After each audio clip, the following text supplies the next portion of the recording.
Bienvenidos nuevamente, alumnos de séptimo básico. Estamos con el tercer desafío de matemática y el primero con el nuevo formato de evaluación.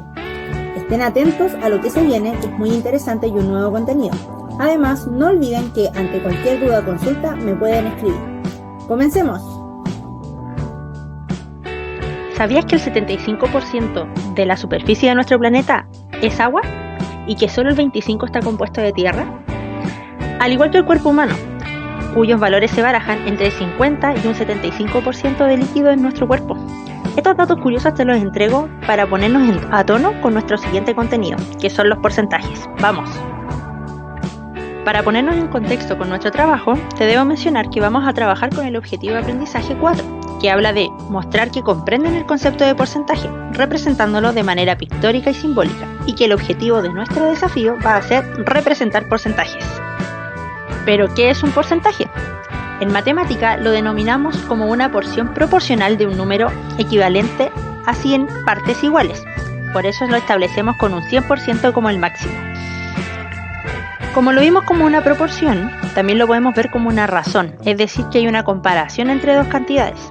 Y aquí lo puedes visualizar cuando has ido a comprar, por ejemplo, en el mall y te encuentras con una oferta en porcentaje, un 20% de descuento, un 30% de descuento, versus el 100%, que es lo que te debería costar la prenda por completo.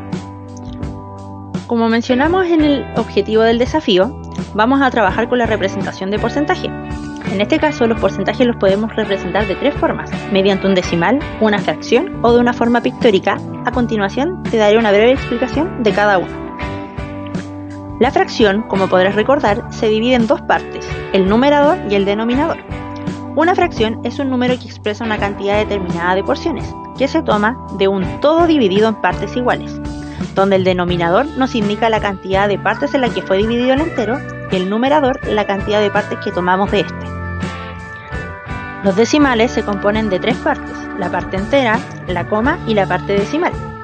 Un número decimal se utiliza para representar números más pequeños que la unidad, y debemos recordar que la parte entera se encuentra a la derecha de la coma y que la parte decimal se encuentra a la izquierda de esta. En el caso de la representación pictórica, es una forma de representar alguna operación matemática a través de dibujos. En más de alguna ocasión durante tu aprendizaje en años anteriores realizaste diferentes tipos de dibujos para representar, sobre todo en las fracciones. Esto mismo ocurrirá con el porcentaje y lo podremos ver con los ejemplos que vengan luego. Pero la palabra representar no está al azar en nuestro objetivo del desafío, pues esta es la habilidad que vamos a trabajar y que implica utilizar diferentes representaciones y crear relatos basados en una expresión matemática. Para esta puedes utilizar tablas, esquemas, dibujos y transferirla desde una posición a otra. Pero también es importante señalar que esta habilidad permite, al poder transformar de un lado a otro el lenguaje matemático, desarrollar la habilidad de modelar. Para poder alcanzar nuestra habilidad, que es representar, vamos a trabajar con tres pasos. El primero va a ser reconocer el concepto, el valor que me están pidiendo. La segunda va a ser establecernos una pregunta: ¿se puede expresar o representar de otra forma? ¿Cuál sería? Y la tercera será: ¿qué tienen en común este tipo de representaciones? Si logras asimilar todo esto, vas a haber conseguido desarrollar esta habilidad. ¿Qué necesitamos para nuestro trabajo? Vamos a utilizar algunos materiales que deberías tener tradicionalmente en tu casa: cartulina, papel lustre u hoja blanca, una regla, plumones y tijeras. Vas a tomar una cartulina y vas a marcar un cuadrado de 20 por 20 centímetros.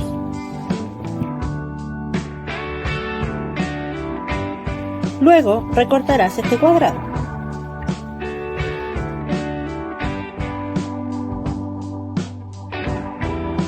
Una vez recortado, vas a marcar las distancias de cada 2 centímetros hasta que logres formar una red de cuadrados de tal manera que obtengas 100 cuadraditos dentro de este gran cuadrado. En cada uno de los cuadrados escribirás 1 sobre 100 por el lado de color. Al otro lado escribirás 0,01, pero además en una esquina colocarás el 1% para hacer reflejo del porcentaje en cada uno de los cuadrados, pues al tenerlos todos en conjunto equivalen a 100. Una vez realizado eso, vamos a realizar el corte de los cuadrados, es decir, tienes que cortar hasta obtener los 100 cuadraditos como verás en la siguiente imagen.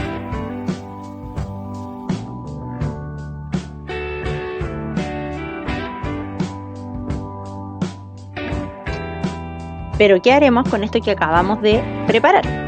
Vamos a representar los porcentajes de las tres maneras que mencionamos anteriormente: decimal, fracción y pictórica.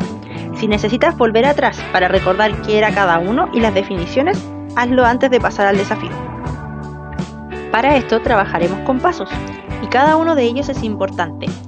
Mantén el orden de estos, pues eso te va a permitir poder llegar al objetivo que esperamos. En nuestro primer ejemplo, representaremos el 50% de las tres formas posibles de representar que ya aprendiste al inicio del video.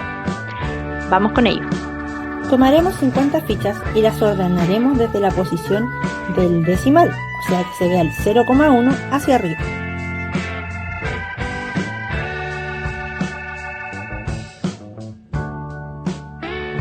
Una vez ordenadas las fichas, podemos empezar a contarlas para definir qué decimal corresponde, y en este caso, como son 50 fichas, sería 0,50. Una vez que obtuviste el resultado, lo dejas registrado en tu planilla inmediatamente. Sobre la misma forma en la que trabajamos con las fichas, las vamos a invertir, recordando que tenemos el 1/100 en cada una de ellas. Una vez que hacemos eso, las volvemos a ordenar para poder estipular cuál es el resultado, de tal forma en que podamos contarlas y obtener. Como tenemos 50 fichas, el resultado es 50/100. Nuevamente lo registramos, en la parte de fracción en este caso. Como pudiste verlo en la imagen anterior, sobre el mismo trabajo con las fracciones, podemos tomar en consideración cuál es la forma pictórica que se representa el porcentaje. Es decir, tenemos 50 fichas que son equivalentes a el 50% en fracción y en decimal. Pero al observar teníamos un 100%, es decir, con 100 fichas. Por lo tanto, las 50 fichas reflejarían un medio o la mitad del entero, como se ve reflejado en la imagen. Acá podemos ver las tres representaciones. Lo importante es que puedas utilizar tus fichas, pues estas te van a permitir poder trabajar de manera correcta y te van a ayudar además a orientar.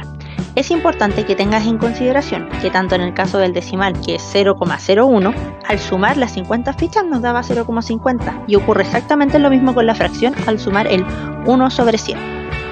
Vamos con el segundo ejemplo, pero en este caso veremos la representación del 25%. A diferencia del primer caso, ahora no vamos a seleccionar 50 fichas, sino que solo 25, pues recuerda que en cada punta de las fichas está el 1% y esto nos permite poder sumar los porcentajes para saber cuántas fichas necesitamos usar. Nuevamente las ordenamos y ahí podemos visualizar ese 1% en cada una de las esquinas. Además, las empezamos a contar. Son 25 y podríamos también sumar los 25 veces el 0,01 o multiplicar 0,01 por 25, y esto también nos entregaría el resultado, que sería equivalente a 0,25. Y lo dejamos registrado. En la segunda etapa, volvemos a invertir las fichas y también las mantenemos ordenadas. Aquí podrás ver las 25 fichas de 1/100 o el 1/100avos. En este caso también la podemos contar o sumar la fracción, o multiplicar 25 por 1/100avos, y eso también nos da como resultado 25/100 o 25/100avos. Y la registramos. Finalmente mantenemos esa imagen, porque nos permite identificar que tenemos 25 cuadraditos de 100. Entonces en este caso, ¿qué debería ocurrir? En nuestra representación pictórica podemos observar que al ubicar los 25 cuadraditos entre los 100, me quedaría como un cuarto de la imagen, o 25/100, que es lo que pudimos observar con el resultado anterior de la fracción. Y finalmente podemos colocar los tres resultados. Ahora, ¿qué observamos en común entre estos tres valores? ¿Qué podemos apreciar? Ahora, con los ejemplos ya presentados, podemos ver cómo se ve reflejada la habilidad. Es decir, partimos reconociendo el concepto de lo que era el porcentaje y cómo se veía. Luego nos preguntamos si se puede expresar de otra forma. ¿Cuál? Y sí, la reconocimos de tres formas diferentes. Y finalmente observamos qué tienen en común. Y es que estas pueden representar lo mismo de diferentes formas. Entonces ahora que hemos reforzado el contenido, que hemos visto y modelado los ejemplos, y que además te he explicado nuevamente cómo se ve reflejada la habilidad, vamos a trabajar en nuestro desafío. ¿Qué tienes que hacer? Tienes que encontrar las tres representaciones para cada uno de los casos: el 10%, el 35% y para el 75%. Si necesitas volver el video atrás, no dudes en hacerlo, y si aún así hay algo que todavía te cueste comprender, no dudes en escribirme. Como te mencioné en nuestro saludo, hay una nueva forma de evaluación de nuestros desafíos, y aquí te cuento cómo funciona. Tu desafío será evaluado mediante la rúbrica, que se consta en 2 partes. La primera parte es la actitudinal, que es lo que te va a evaluar acá. Te va a evaluar el plazo de entrega, la retroalimentación y la relación, es decir, de qué tan coherente es tu trabajo. Frente a ello te tengo marcado con un apartado morado lo que yo espero que tú logres, y eso es lo que te dará el puntaje más alto. En la segunda etapa te voy a evaluar lo procedimental y lo cognitivo, y en este caso te voy a evaluar la habilidad, los conceptos claves y el producto. Al igual que en el caso anterior, también está marcado en un apartado morado lo que yo espero de ti y el puntaje máximo que puedas alcanzar. Tienes hasta el jueves 15 para realizar la primera entrega. Una vez que yo te entregue la retroalimentación, tienes 2 días para enviarme y poder obtener tu nota final. Tienes 3 formas de contactarte conmigo: por WhatsApp, por Instagram o por Gmail. Al igual que con los desafíos anteriores, tendrás que contestar a una autoevaluación que contendrá aquí mismo la bitácora. Es importante que contestes a ella una vez que hayas terminado el desafío, y te compartiré el link por WhatsApp, Instagram y correo si es necesario. Manos a la obra, ánimo y que sea una buena semana.